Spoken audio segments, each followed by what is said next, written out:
All right, give it a few minutes.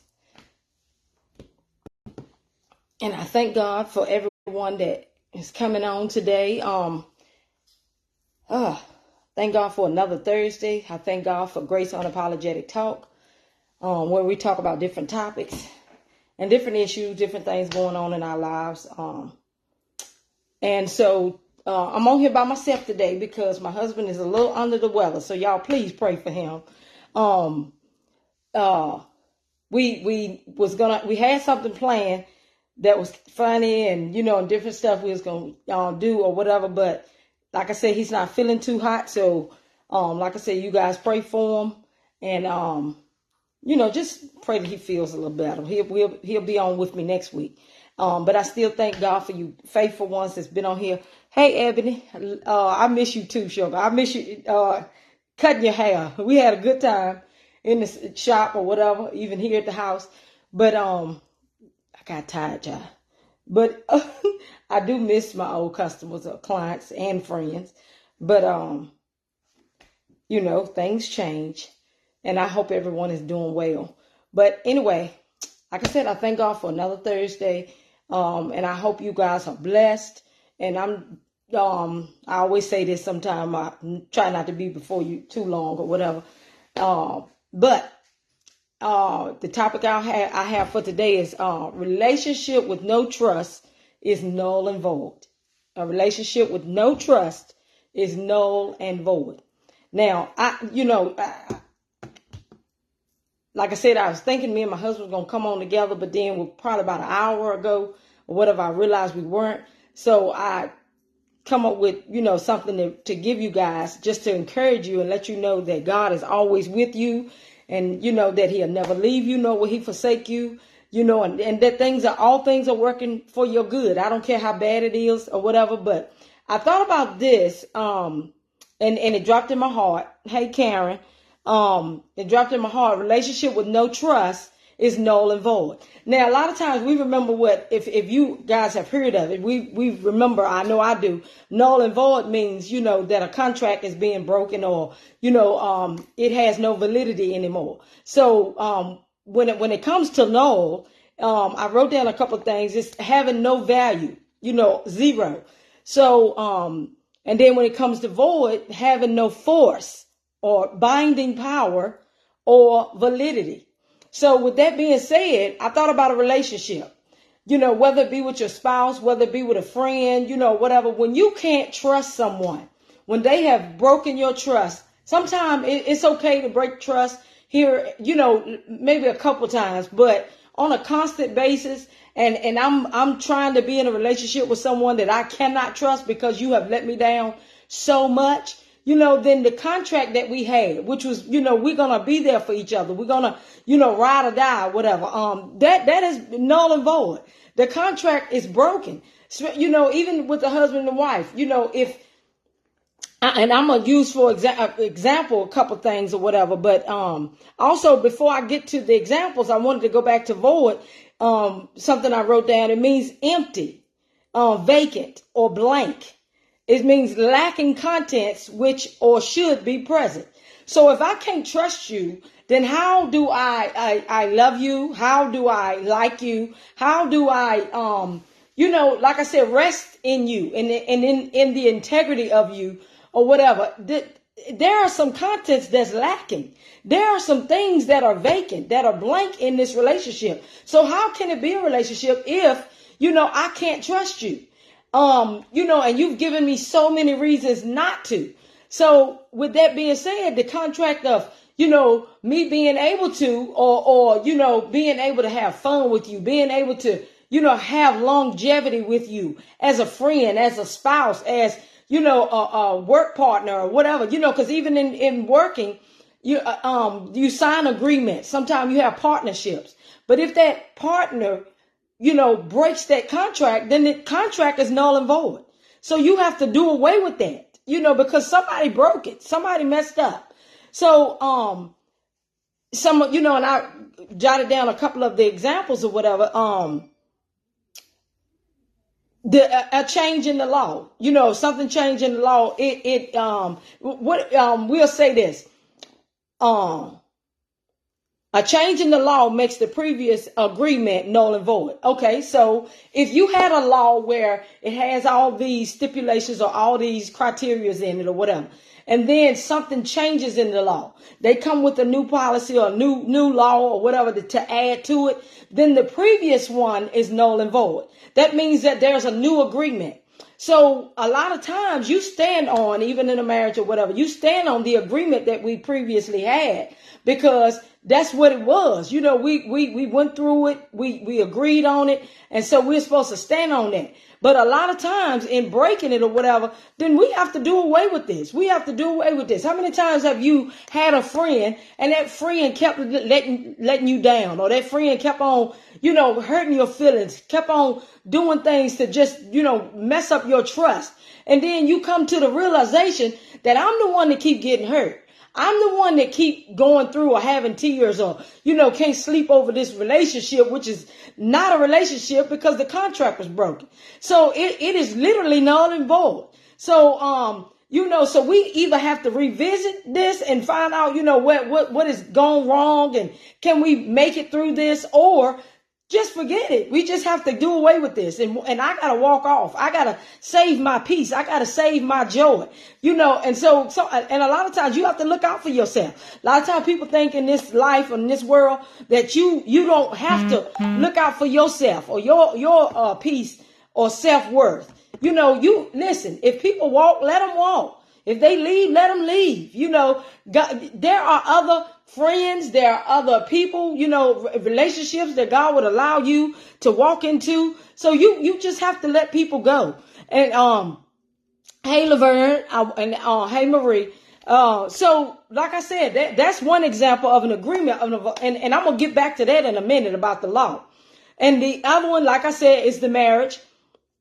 We chose to love, honor, and respect one another. We chose to trust one another. But those things can be broken if you are cheating, lying, and on a constant basis or whatever. Then, like I said, this relationship is null and void. And I thought about Eddie Murphy, the little thing he had a long time ago. Nothing from nothing leaves nothing. So seriously, if there is nothing for me to hold on to, how can we have a relationship? How can we go on, in something like this? So, and then I thought about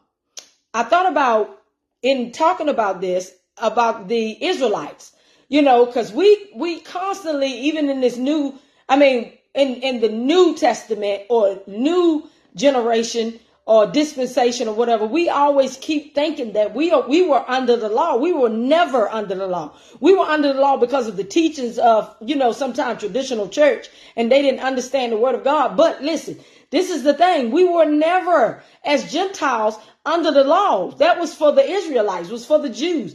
And then even in that, they were not supposed to be under the law. He gave them laws because they looked at other people and they wanted to be like, other people with these pagan gods and all this stuff and different things, and they wanted to live like that. So, God is and was their father, but they didn't want him to rule them, and he was good all the time. So at the same time, he gave them these laws, okay, to satisfy themselves, and to have someone rule over them. And in the midst of it, they went through a lot.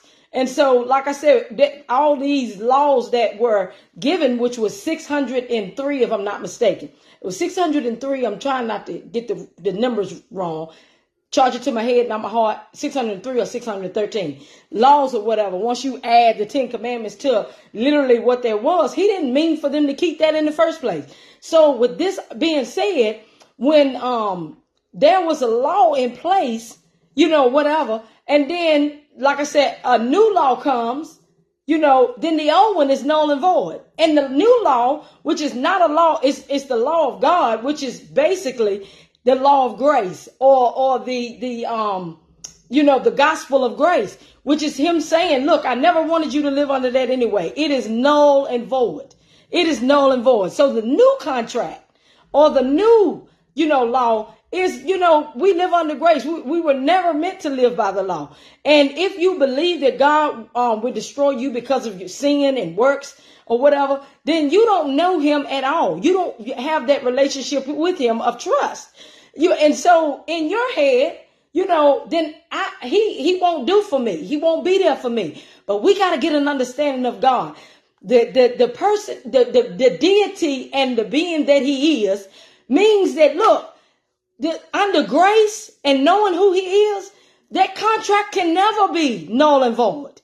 That contract, with him and us can never be null and void. Because I remember in the scripture where it talks about in Mark 9, chapter 9, you can, and if I'm not mistaken, let me pull it back up. Mark 9, let me see, starting at 14, and you can go on down. This man had a child that was demon possessed, and he would, he would foam at the mouth, throw himself down, all kinds of stuff. And he, had an unclean spirit. And the dad, they heard that Jesus was in town or coming through. So the dad was like, my son needs your help. And he said this in 23, Mark 9 and 23. If you can, that's what he said. And said Jesus, everything is possible for those who believe. And immediately in 24, the boy's father exclaimed, I do believe. Help me overcome my unbelief. So even in our unbelief, now remember what I said, a relationship without trust is null and void. But we serve a God that even if we don't believe, even if we struggle with knowing that he is our God, even if, like I said, you stumble and you fall, he is still there. He is that father that never leave you nor forsake you. He will never go away. He's always there. He's there to pick you up. He's there to, to let you know that this is not the end. And so many times we live in the past. So many times we live by mistakes and the regrets of life and different things or whatever. And we constantly apologize. And we constantly think that God treats us like man, but he is not a God that he should lie. So he doesn't lie. He don't have to repent. He don't have to change his mind and all these things or whatever. He doesn't lie, and so we got to stop thinking that we serve, the father of lies, which is the enemy. But we serve a true and living God, a God that will keep us at all times, a God that knows our beginning from our end, our Alpha and our Omega. We got to know and trust that he got us. And he can keep us and that he holds us no matter how hard it gets. And, I was thinking about, how you have your ups and downs, and so many times it's good. And we always say we trust him when we on the mountaintop, and how we say we love him when we standing tall and we got the money, we got the car, we got the house. It looks like everything is working in our favor. But what if the situation changed? Can you be content in whatever state you find yourself to be in? Can you be content? Can you say, but God? Can you say, but God? You got to watch it when, just constantly doubting, constantly, just don't trust him or whatever. But even in your distrust, like the man said, help my unbelief. And so we say that sometimes, because sometimes we all get like that. Help my unbelief, Lord. Because life can throw some curveballs. Life can take you on I remember one time at church, I talked about the GPS. And I think I may have said this on here before. I talked about the GPS. And I, it's called a GPS. I'm trying to think. Is the geographical positioning system? I think it is, or whatever it is. I can't remember it right now. But anyway, I said God's positioning system, because in God's positioning system, it doesn't matter if you get off track or not. It's just almost like the GPS. Look, recalculating. Okay, if just take a U-turn, make a U-turn. I got you. Yeah, if you miss the turn here, then I got you at the next turn. If and then it is so many things on the GPS. Your favorite destination. And I said back then, my favorite destination is gonna be heaven here on earth. With the Father and with the Son and the Holy Ghost, Holy Spirit. So that's my favorite. And then, it have so many other things, places that destinations you've already been, and that's the presence of God. So I've been there. And I'm going to continue to go there. I'm going to continue to be in his presence because I am his and he is mine. He is my God and I am, his child. And so with that being said, I don't care if you sometime fall and you're at your wit's end, even like when, and I talk about a lot, I like, raising your children and wanting the best for them and yet and still seeing your children sometimes do things that you did not want them to do or whatever. It puts you in a position, tears of joy. It puts you in a position to think, what did I do wrong? Or, how could I have done better? But at the same time, God is still God and God is still in control of your life and mine. And so, I think about times when you at the lowest of your life. And you think he's left you. What's next? How low can I go? And when you at your wit's end, you're in the valley. And like I said, you think you can't go no deeper or whatever. And then other things hit you, whatever. And you think I can't get out of this. I can't get past this. And then that day comes or that time comes where you barely even remember when it happened. You barely, because he have wiped the tears from your eyes and he have, set you in a place of victory, a place of joy. When all your enemies or all the people watching you thinking you're down for the count. How many times have you seen a boxing, match and you think, okay, this guy is going to be out. He can't be the winner.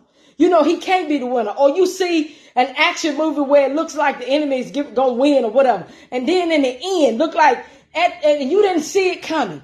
And then all of a sudden, victory comes to those, that wait on God. And then you see in the movie, where, in the end, things work out. I like Liam Neeson's movies, like Taken or whatever, and different things he plays in. And even in Taken, when they took his daughter, whatever, and he was wondering, if am I going to get her back? Are they going to kill her or what's going to happen? All the uncertainties going through this man's mind. And he's, trying and doing his best to get his daughter, whatever. And you thinking, okay, they're going to be killed her by the time he get hold of her. But in the end, he gets his daughter back. And then they, end up going home and everything is all good. That's how God is. Don't count him out. Trust him. Trust him because the contract that he has between you and him, it can never be null and void. It can never, he's not like man. It can never be null and void. And so, I wanted to encourage you guys. To say, hold your head up. Keep your head up. I don't care what business looked like it didn't work out. I was talking to my husband the other day and I was like, there are so many things that look like, we tried to venture into and it didn't work or whatever, but you just keep going. You keep going and look, and I've come to the realization, even in our life, I said, look, if, others can do it, we can do it. And then the things that you don't know, research. Go after it. Google it. I don't care what it is. Get wisdom. Get understanding. Get these things that God has for you. And he ain't holding it back from you. It's just the lack of you trying to ask him or go after it, or realizing that he has said it before you. He said in the word of God that your blessings will overtake you. they'll come after you. You ain't got to run after it. It'll come after you. So when one thing looked like it didn't work, look out. Something else is coming. It's coming. It's coming. Just trust God. Trust your Father. Trust in who he is. And know that he got you. Just know that he got you. I don't care what it is. And I, like I said, I just wanted to come on here and encourage you guys. Yeah, the title seems like, it was going to be another turn or whatever. But look, relationship without trust is null and void. So trust him. But at the same time, even in your unbelief, the contract that you got with God can never be null and void. Never, never. Because all you got to do is have a mustard seed of faith. The size of a mustard seed. And then not only that, he said he has given all men a measure of faith. So he's given to all of us a measure of faith. Even when the man said, help thou my unbelief, he's saying, look, I do have some unbelief sometimes. I do lack in faith sometimes. But I know God. I know, Father, that you are there. I know that you're going to help me with this. I know that you are. Because I know even in myself, sometimes I waver. And I've said this before. I don't like to hear. I'm just being honest, because we're human. We are, frail beings. We're not consistent sometimes. We're human. We have flaws. So I hate to hear people that say, all the time I trust him. I never doubt. Come on now. Just be real. And the more real you can be, the more human, the more touchable, the more relatable you can be, the more people can understand you, the more they can follow you. If you can just be real, just be real. There were times I thought, my marriage ain't going to work. There were times I thought, okay, my kids just ain't going to make it. We ain't going to get through this. We ain't going to get through the death of my son. We ain't going to get through, people saying tomorrow's going to be better. You don't want to hear that, because at the time, but it's getting better. You're learning to cope. You're learning to trust God. Even in jobs or whatever. I used to tell my husband, look, you going to get it. Myself, I'm going to get it. We're going to do this thing. Even if it switches up and things change, we're going to be all right. We're going to be all right. But anyway, that's the way it is. You got it. You got this. You got this, because God has you. So just trust him. Trust him with all your heart. And try not to lean to your own understanding. But even if you do, just still know that he got you. Still know that he has you. And trust him. And I just wanted to bring you that.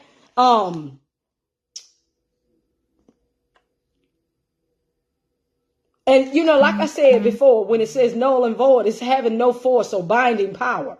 But we know with Christ, it has ultimate power, ultimate binding power, and the force that comes with it. So we can, like I said, the contract with him can never be null and void.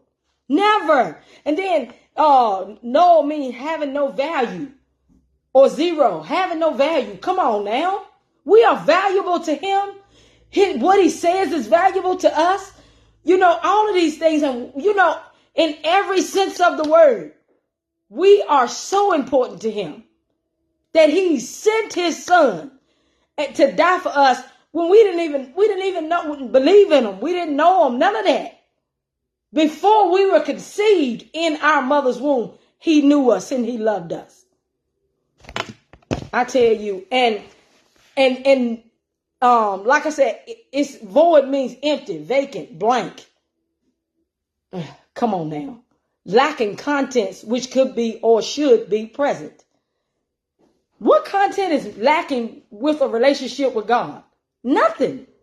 The love is there. The joy is there. The understanding is there. The promise is there. He's not a man that he should lie. He's not going to lie.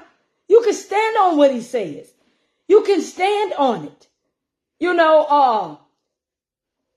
It's just the content is there. So we're not lacking anything. We're not lacking anything. So, like I said, continue to serve him, continue to hold on to him, continue to believe in him. Even in your cloudy days, know that the sun is going to shine. And I thank you guys for coming on. You know, I said it wouldn't be long. Been probably about almost 30 minutes. But I do appreciate you guys. I really do. I'm not just saying this. I appreciate you guys for coming on. A little more on the serious tip today. But like I said, hold your head up and keep striving. Don't let no one tell you you're nothing. Don't let no one tell you you won't make it. And, you know, I was telling my husband the other day, and me and him was discussing some things. And I was telling him, I said, one of the things he would say to me, it's been a couple of years now, but I never forget what he said. It was like, I want my old friend back, you know, and he was talking about the one that would joke all the time. We would play and do things and all this. But, you know, sometimes I would be so serious, and, you know, and the laughter and the, you know, comedic part of me, the comedy part and, you know, the fun part was gone. But I said, even in that, he said, I will restore everything that the locust, cankerworm, all these things that it has eaten away at. These troubles, these hurts and these things that you go through in life. I'm going to restore the joy of your salvation. I'm going to give you joy unspeakable and full of glory. I'm going to do that. Karen said, I enjoy every Thursday. Thank you, sweetheart, for coming on every Thursday. But you know, like, hey, Priscilla, hey, Vicky, but like I said, keep your head up, even though you see tears. I'm okay. I'm okay. I just want to be real. And anybody that know me know I can cry just like that, you know, because things touch me. And even when I'm talking about the most, you know, happy situation in my life, I still cry. So don't think that, you know, I'm in the dumps or whatever. I just think of how good God is and how much he means to me. How much that every situation in my life, I can say wholeheartedly, even if I didn't trust, that he was there. He was there and still will be there. I don't know what my future holds. All I know is that it's with him. All I know is that it's with him. So even then, and like I said, I see some people that are on here watching or whatever, and I want to speak to some of these people's pain that I know about. I know my sister Angie is on here, and I thank God for you, Angie. But let me tell you, Angie, you know, just put up on Facebook, and I thank God for it. Her son is coming home after so many years of being incarcerated. My son is incarcerated, and they gave him 6 years. And so we as mothers, you know, and dads go through these things where you can't touch them. You can't see them sometimes. You can't be there, you know, with your child like you want to. And the joy of them coming home, the joy, it's like the prodigal son. You standing, if you read it and really get the context of it, that dad, that father saw him afar off. And he, you know, when it said he ran to him and he fell up on his neck and he kissed his neck. And so with that being said, he was looking for him to come home. Do you know how many days that a parent longs for when they have a child incarcerated? So let's give a clap or a praise, you know, for her, which is, like I said, my sister, you know, and even my son, he got 2 months and he'll be home. And I'm thanking God for for people like that or whatever. And my heart go out for them. The times that they had to suffer and go through without their children. And even with Karen, example, you know, doing a storm or whatever. Her, you know, tree fell on her house and different things got messed up. And, you know, Karen was in the dump for a while, whatever, feeling like things were not going to get better because it looked like, you know, couldn't get a contractor to fix the house, all these different things. But Karen, I'm telling you this, and I know you know it. God got you. And the best is yet to come. He gonna work it out. And you can see that he is. You can see even now that he is. But just hold your head up and keep on pressing. Hold your head up and keep on pressing. Jennifer is on here, a friend of mine as well. You know, lost her child to suicide. And me and her talk on occasion or whatever. And it is getting better. But at the same time, it's one day at a time. One day at a time. And I'm sure when it first happened to her, just as we thought we weren't going to make it. We thought we weren't going to make it. And, you know, God has given us, hope. He's given us a smile, our smile back. And so, like I said, just continue to pray for one another. And let's stop sometime being in judgment or whatever and uplift one another. You know, and I even think about my mother-in-law that's on here, Dina. She lost, and even Priscilla. Not long ago, Priscilla lost her husband. But a while ago, my mother-in-law lost her husband. And so knowing someone for so many years and having such a, good relationship, and you do everything together, and then all of a sudden that person is not there. I was telling my husband the other day, I was looking at, now, I don't know if anybody watch it, but I was looking at All American. That's one of my TV shows that I do not like to miss. And I've never seen this coming. I don't think anybody's seen this coming. But the dad in All American, ended up dying. They were coming back from a football, I think it was the game or something like that, or whatever it was. And on their way back, he thought the bus wrecked, and, he went to run to the bus because he thought that it was one of the students on the bus. And so the bus was hanging like on a ledge or whatever. But the boy wasn't on there. And so the bus, I'm assuming, fell on over the cliff and he died. Never seen it coming. And I was sitting there with my husband and he was watching it with me. And I was just, oh my God, I was in tears. I was like, oh my God. And because like I said, I never seen it coming. But, they lost him or whatever. So I was sitting there and it made me reflect on my husband. And I looked in here and his coat was laying on the chair. And then I seen his vape or whatever, and I seen his shoes sitting there. And I thought about it because the wife on there had to go back home. And when she opened the door, she seen his personal belongings still there in an empty house. So I thought about it. I was like, and like I said with Priscilla and my mother-in-law, Dana, they've lost their spouses. So can you imagine walking back in that house or either, coming back home and you go to their closet and even in a child or whatever, and they are not there anymore. Their personal belongings are there, but they are not there. And I thought about it. I told my husband, I said, I don't know how I would receive that. I don't know what I would do if you were not in my life. If I had to come back home and put up your belongings or give them to your sons or, all these things. And so, like I said, I see people that's on here that have been through a lot.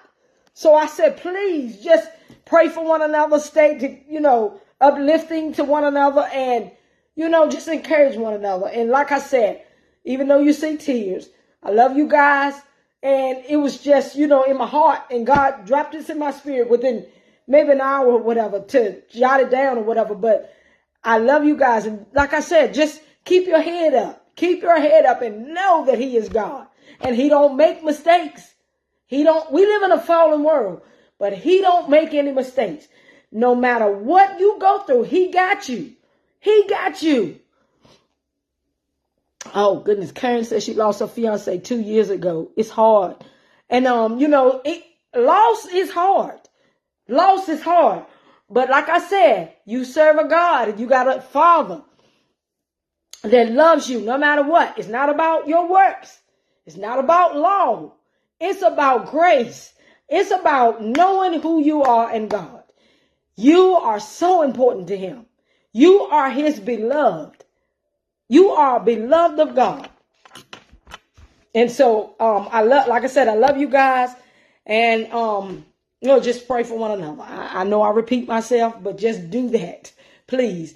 And I'll see you guys next week. It'll probably be on a little bit more funnier note or whatever, but everything can't be funny all the time. But but like I said, I think it's very good, hearing, from someone some encouraging words to let you know you can make it. You're not alone.